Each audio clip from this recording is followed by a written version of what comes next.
The Entrepreneurial University and the Triple Helix are two concepts that I developed in my career.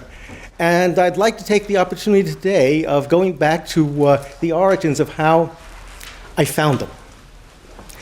In the mid-'70s, I was a consultant to a firm, a startup in California, that was developing solar electricity technology. And I was asked to interview the scientists in the firm. But when I talked to them, they did not fit any of the previous sociological categories. They were not academic science. They said, we're not interested in publishing papers. We go for patents. On the other hand, they didn't seem to be industrial scientists, caught up in a large bureaucracy, forced to put aside their academic science goals to work for the company. It seemed that these were physicists, as I recall their discipline, who had earned in stock options in semiconductor firms in Silicon Valley, and it seemed that they were the main funders of this firm and had a large say in its course and development. And so I began to think of them as entrepreneurial scientists. And then the consultants to this firm, chemists, for example, from the University of California at Los Angeles. They were academics. They weren't interested in business, but they seemed also to be very entrepreneurial and looking for sources of fundings, not only from different agencies, but also from being consultants to this solar energy company. And so they also seemed to be not too different from the physicists in the firm. And so I also began to think of them as entrepreneurial scientists and got some small funding from the National Science Foundation to pursue this study of this emerging group of entrepreneurial scientists. And then I sent a paper to the sociology meetings, to a session organized by the distinguished sociologist and historian of science, Joseph Ben-David. And he said, your paper's fine, I accept it, but how can you study the topic of university-industry relations, because that's how already it had begun to be formulated as a kind of subdiscipline of sociology. How can you study university-industry relations without looking at the history of MIT, Massachusetts Institute of Technology? I had to agree. And so I applied to the History of Science program at the NSF. You can see I'm very eclectic. I don't care where it comes from, but the money works to further your research. So I applied to the History of Science program and also to the Humanities Council, which doesn't have much money, but still. That brought me to the History of Science department at Harvard as a visitor. And when I was at Harvard, my colleagues there would say to me, why are you always going to MIT? You're at Harvard. So I had to explain to them the reason I was going to MIT was to study the origins of this phenomenon, of the development of the entrepreneurial university. And was in the archives at MIT, in the Compton papers, president of MIT from the 1920s to 50s, that I found the Triple Helix.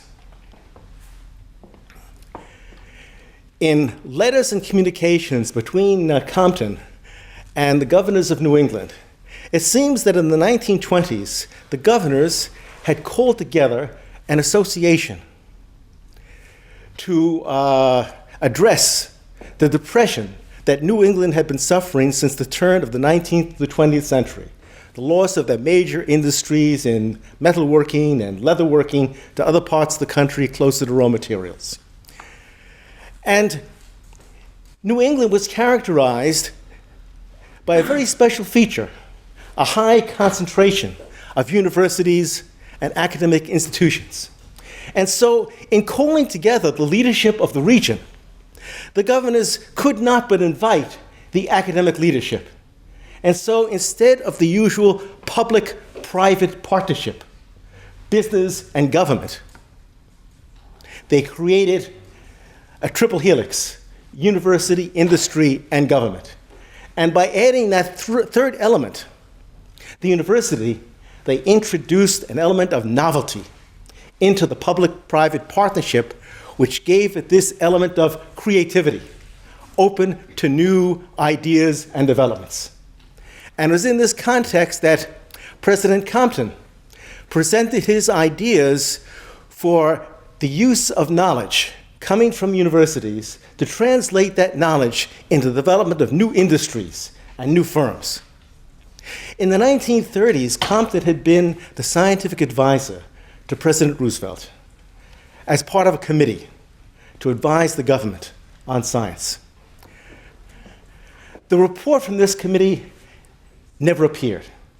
The committee couldn't agree. Compton was proposing that science should be used as the way to address the economic ills that came out of the Depression. But at that time, science was viewed as, by many, as the cause of the Depression. All of this science, labor-saving devices, all those inventions, that was the problem. And so Compton's ideas didn't go anywhere on the national level. But when he came back to New England, it was in a more friendly environment. He was very prestigious as the president of MIT. And his ideas were listened to. Also, they were listened to because the old ideas weren't working.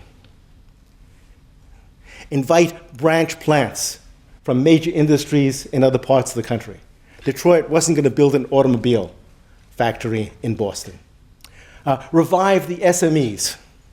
And they studied that possibility, but in that context, they found that firms were making items out of whalebone when the plastics era had already been well underway.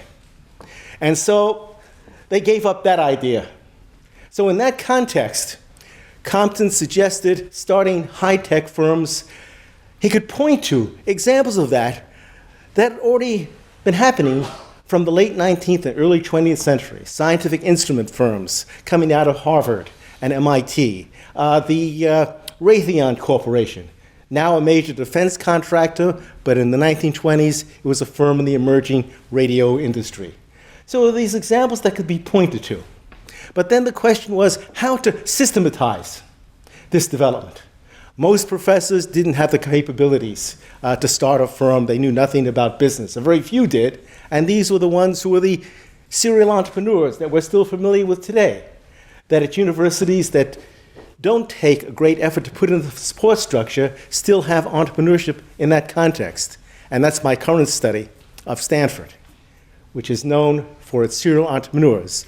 But my conclusion in my study was that Stanford was woefully underperforming its potential, which I called the paradox of success. That moves us about 20 slides forward. And so that's where I found the triple helix. The representatives to this New England Council, if you counted them, 1/3 were from government, 1/3 were from industry, and 1/3 were from the universities. Now, in looking at the triple helix, what I found was that the factor which differentiated different forms of the triple helix was the relative presence or absence of civil society. The ability to freely associate, form new organizations. That is the basis for a vibrant triple helix. Under these conditions, you can have not only business entrepreneurship, but civic entrepreneurship. And I'll also go a bit into a case, not of a major research university, but a very small teaching college in Southern Oregon, which founded a Shakespeare festival in the 1930s that became the basis of cultural entrepreneurship, which completely renovated the economy of that town over a 60-year period and created a local innovation system with this cultural cluster. And so in that case, it was academic entrepreneurship that begat civic entrepreneurship that begat cultural entrepreneurship in a sequence. So this piece of conceptual art called Big Winners by the artist, I thought exemplified the role of civil society in the triple helix. So, the triple helix thesis. First point is that in industrial society, the university was a support structure, supplying trained people and knowledge. In a knowledge-based society, the university moves from a secondary status to a higher level. It becomes more or less an equal player in a knowledge-based society with government and industry. Also, in these triple helices, we often see each of the institutional spheres taking the role of the other, to adapt a classic social psychological theme, carrying it from the individual to the organizational and institutional level. So we see universities involved in forming firms, playing an industrial role in society. Government often acting as a venture capitalist, providing the funds for these activities. And industry raising its levels of training and research so that it often acts as a university. And we've recently been sent some case studies of universities in Korea that were acquired by companies like Samsung, which raised their level and then spun them out again. So industry playing a role as academia, which also can be seen in many startup firms, especially in the biotechnology industry, that keep many of the characteristics of academia. Having postdocs, leaves to do other activities, part of your time available to pursue your own ideas, etc. So, taking the role of the other. And a key feature of a triple helix, as opposed to a double, or people have now proposed a quadruple helix, but a key feature which really is out of the ideas of Georg Simmel, of the formal properties of different numbers on social interaction, is that triadic interactions allow for mediation, for this greater degree or propensity to novelty. And so there's a qualitative difference between triadic interactions and those involving 2 or 4. And this is why we argue that the triple helix is the creative actor. You can find other supporting institutional actors, but this, we argue, is the key relationship for novelty in a knowledge-based society. And then we can see different modes of triple helix models. This is one version, a statist model where government encompasses industry and academia, direction top-down. Former Soviet Union, France to this day. North Korea. North Korea. Okay, sure. Lots of examples can be found. And actually, you can find elements of a statist triple helix in the United States. The military-industrial complex. And it can accomplish great projects. Man to the moon, atomic bomb, what have you. So this is a long-standing and still viable element. But if it's the only mode that's allowed, it tends to be constricted because the narrow ideas only come from one source. On the other hand, there's the laissez-faire model. This is mostly an ideological model, hard to find in reality. This is said to be the way that the United States operates. But if you look at the reality, you find very close interrelationships between the institutional spheres, government incentivizing universities. But here it's more likely to be indirect and hidden in these relationships. So you have phenomena like the Bayh-Dole Act of 1980, which incentivized the universities to move close to industry without actually providing direct support for doing so. But the universities can charge any administrative expense having to do with this to the overhead that they receive for grants. So no direct appropriations, but indirectly the relationship is supported. Okay, and so I always say to people in Europe, especially, who are often looking to the States for a model, And they often look at the states for drawing the conclusion that government should desist or take a smaller role in university-industry interactions. So I tell them, don't look at what your US colleagues, don't listen to what they say, look at what they do. Because if you look at what they do, you'll find a very strong role, but it's hidden and indirect in agencies like DARPA, which has academics seconded for short periods of time who bring in new ideas like the internet and then move back to academia and a new set of people come in. So there's a very creative and a strong role, which means that the actual model is more like this. The classic Venn diagram, an intersection of three interrelated and overlapping spheres, each taking the role of the other and working closely together. So this is the optimum model with civil society as the base, encouraging lateral and bottom-up interactions. And these can now be found in a wide variety of places. We originally found it in the archives, looking at the New England Council in the 1930s, the role that MIT played in suggesting these ideas, and out of that came the invention of the venture capital firm model of financing innovation. So, to go now to the Entrepreneurial University concept.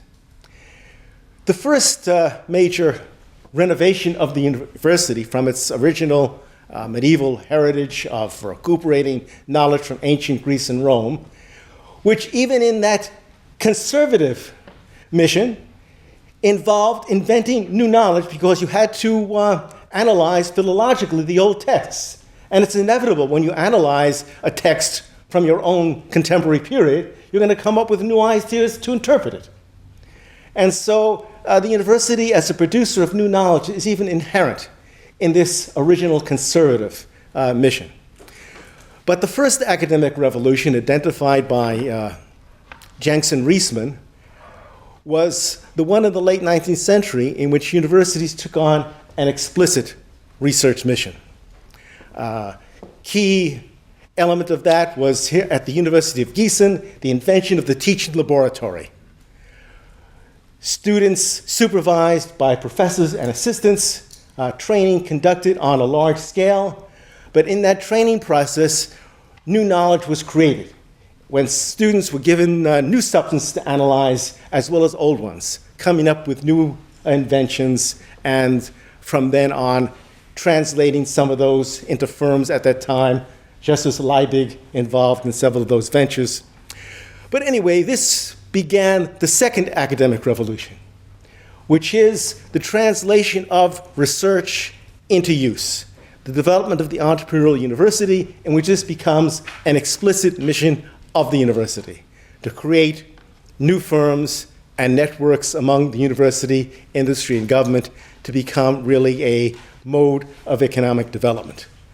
And so this is something that is ongoing and progressive, both revolutions. Sometimes they happen simultaneously, and the second can even happen before the first, as a teaching university engages in entrepreneurship through existing knowledge, and then from that base it may raise its level of resources and start engaging in research. So it's a nonlinear progression. And I think we can also see a bi-evolution of university missions. That is, the university traditionally focuses on individuals, training them in seminar rooms or classrooms or lecture halls.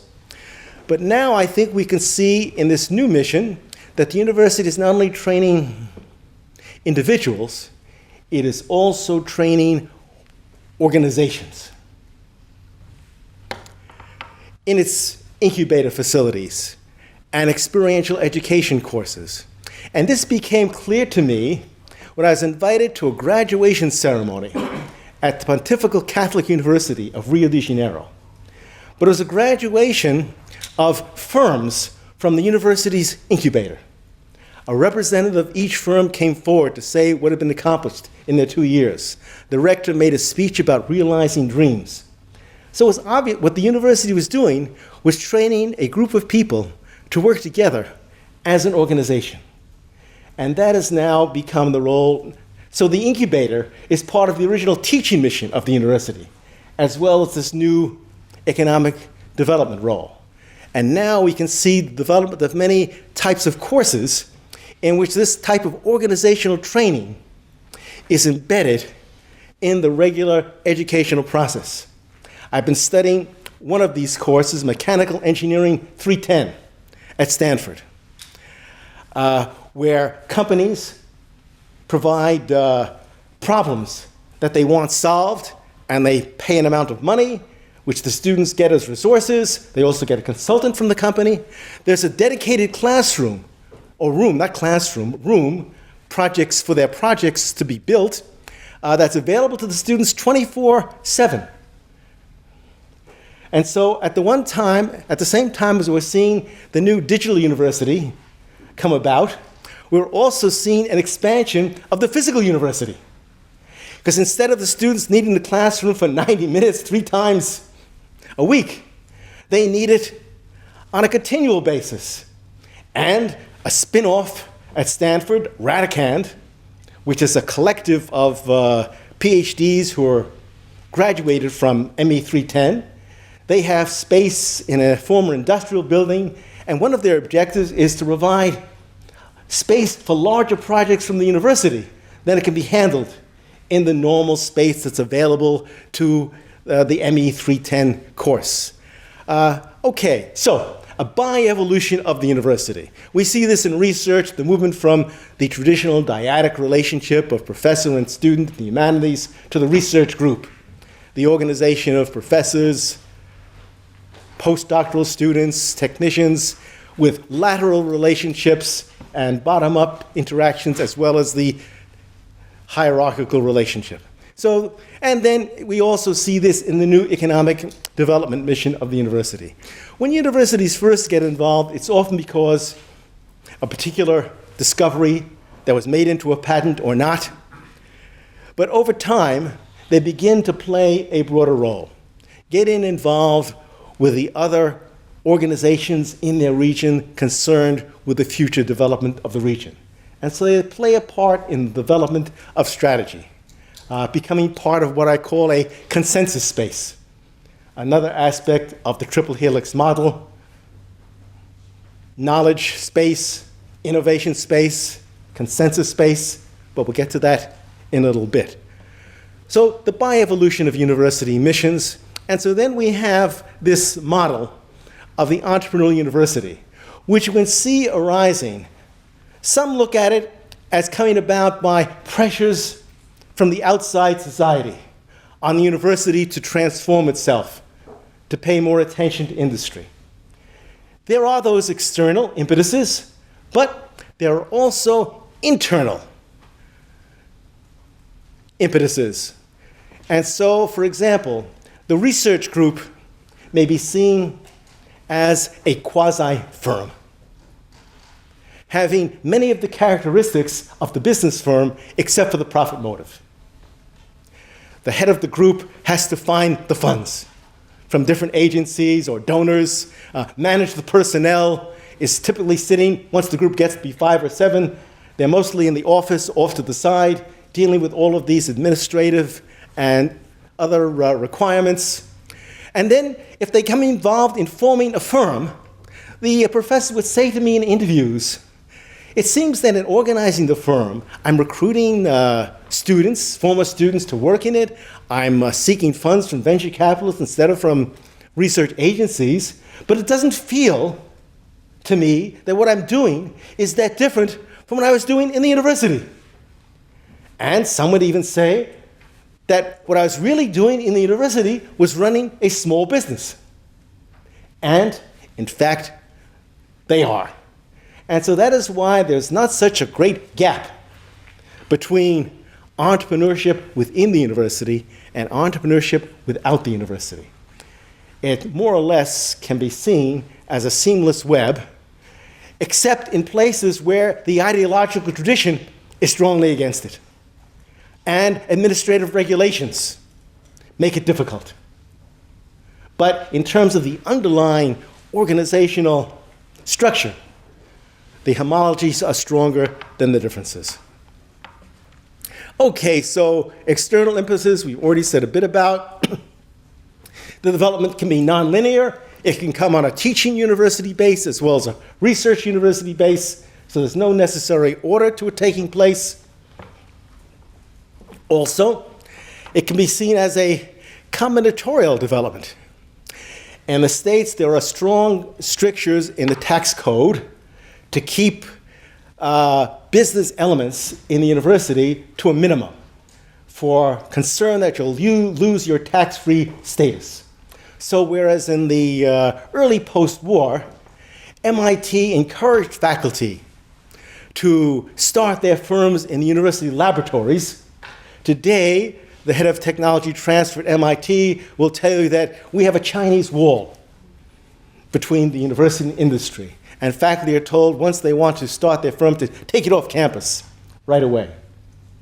But in Brazil, the innovation law passed several years ago allows faculty to form firms within their university laboratory.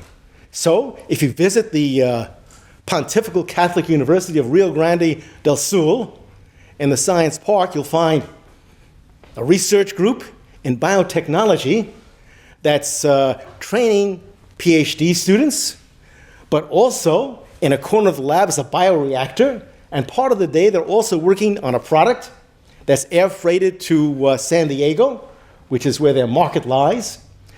And the organizational structure is the research group and a business firm funded typically by different government agencies, those for research funding one part of this operation, and those for economic development the other part. So there can also be found integrated models, as well as models which separate the activities as soon as possible.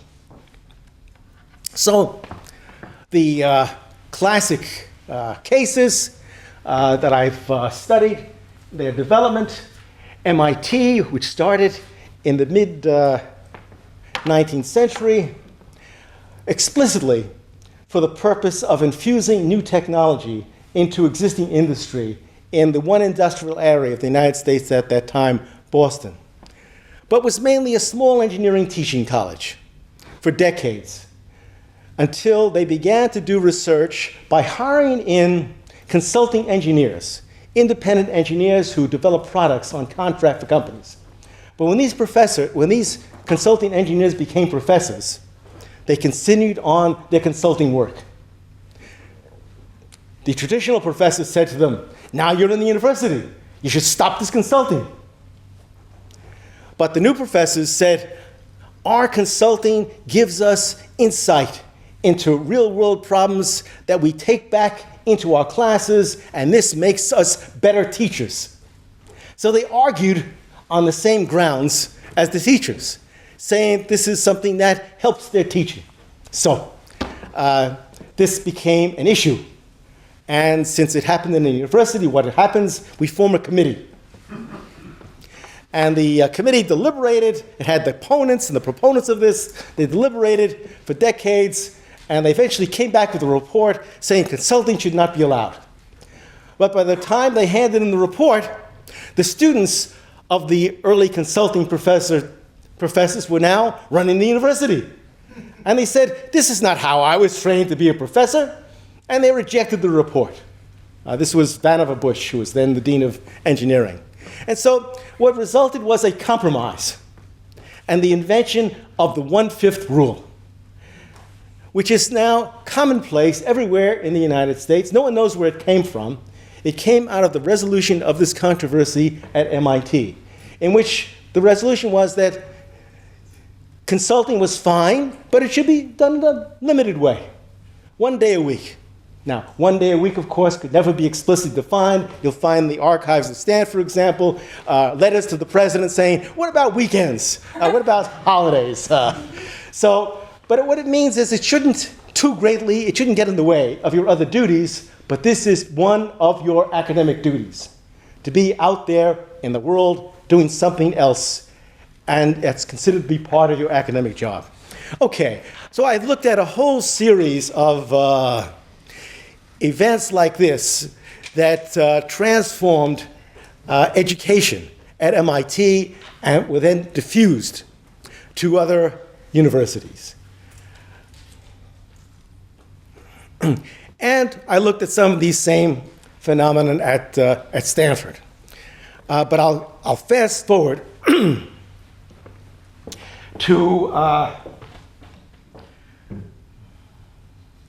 2004 and 5, where I spent the year as a participant observer in the Office of Technology Licensing at Stanford. And the director asked me to study the projects that were arising from interdisciplinary research collaborations. My conclusion was that there had been successful results that led to the formation of firms out of some of these projects, but it was very accidental and happenstance. A professor happened to find a colleague in engineering that could develop a prototype of his concept.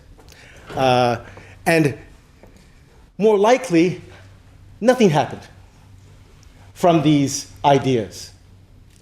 And so at the end of the year, I was asked to give a talk to the office, which is the most successful one in the world. And I said to them, that's what I said to them. You're known everywhere as the most successful. But from what I've seen and studied, you're only operating on a small percentage of your potential. That you're mostly focused on the serial entrepreneurs, faculty who on their own have done this again and again, and you support their work, and even though there's 30 of you, that's all you have time to do. You don't have time to deal with faculty or students who are less knowledgeable, but who have a good idea that could be commercialized, but need a support structure for this. You will introduce them to a venture capital firm, but they don't know what to do with that introduction. They don't know how to do the negotiation. They don't know how to take the first steps. They need a support structure. And your office should be expanded to provide that support structure. Well, these ideas did not take hold. They were very successful. They wish to continue their mode of operation. I also suggested this to the Dean of Research. But his attitude was, if it's not broken, don't fix it. Where I suggest if it's working well, make it better. But it's hard to argue a hypothetical like this when you're in the world's success case. So this is what I call the paradox of success. Then you're doing well, you're not going to look for ways to make it better. You may even be opposed to that.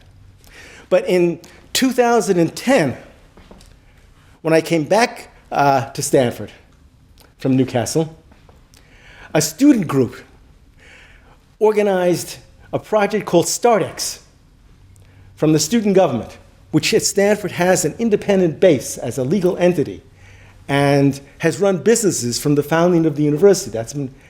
And they did a study, and first of all, their feeling was that as students, they had tried to form firms, but they hadn't had the ability to do that seriously. And so they needed a support structure. And so they recruited alumni as mentors. And they set up a vetting process to find groups that were already organized. And so they set up an accelerator project. And so in 2007 or so, 9, the statistics were that there were 7 firms coming out of Stanford that year, considered to be a very high number. Oxford now has about 5 firms per year, considered to be a very high number in the UK. By the second year of the operation of StartX, there were 12 firms formed each academic quarter, or 48 per year. These were the discussions going on in research groups that typically would get dropped because people didn't know how to take the next steps. Okay, now they could apply to this program and go through this mentoring process and take their firm. Well, I provided the papers to show you about the teaching university as an entrepreneurial university. This came from a study of Southern Oregon University, funded by the European Commission. At first, we were told they wanted us to study university business collaboration. But when we met with them in Brussels, it seemed they wanted to know something much broader than that about the university's role. And so I changed the sample in the project and put in cases like the Oregon Shakespeare Festival, again, which is this case of academic entrepreneurship leading to civic entrepreneurship to commercial entrepreneurship. Again, no time to go into detail, but the concept of the self-renewing region, the ability to move from one technological paradigm to another through multiple interrelated clusters with an entrepreneurial university as a key driver. This concept of spaces, knowledge, consensus, and innovation, we've already alluded to some of these elements that can be conceptualized as part of the triple helix, which produce these things. And also a key part of this notion of circulation, the movement of individuals around the helix. And so this idea, we operationalized it at Newcastle University. I brought the idea to John, and he brought together some of the resources to implement a professor of practice scheme, expanding the 1/5 rule to a 1/2 rule, bringing in PhDs who had formed successful firms, offering them professorships on a half-time basis, under the premise that once they were in the university, they would then organize larger-scale projects and expand the entrepreneurial culture. It was limited to an experimental project. It didn't become expanded as our hopes to become 20% of the university's faculty, which is what it would take to make it transformative of the university. At Stanford, a good proportion of the faculty are consulting professors, professors of practice, who have these dual roles in university and industry. And they are considered to be of equal status to the normal professor. Well, here are the overall views. And finally, a brief commercial for the Triple Helix Association, which has been a series of international conferences and now an organization. And we've recently formed a journal which is operating on the basis of triple open access. Open to diverse innovation perspectives, free to the readers, and free also to the authors. And so the first issues are now available on the web. It's sponsored by Springer here in Heidelberg. So that's my previous visit, was for that negotiation. And the cover design is from Le Corbusier, the architect. I saw the retrospective exhibit at the Museum of Modern Art in New York. And it explains there that in 1929, he took a flight over the Amazon. And when he came back, he made this drawing of the helical structures that he found in the geography of that region. And so this is what we licensed from the Corbusier Museum for the cover design. Thank you.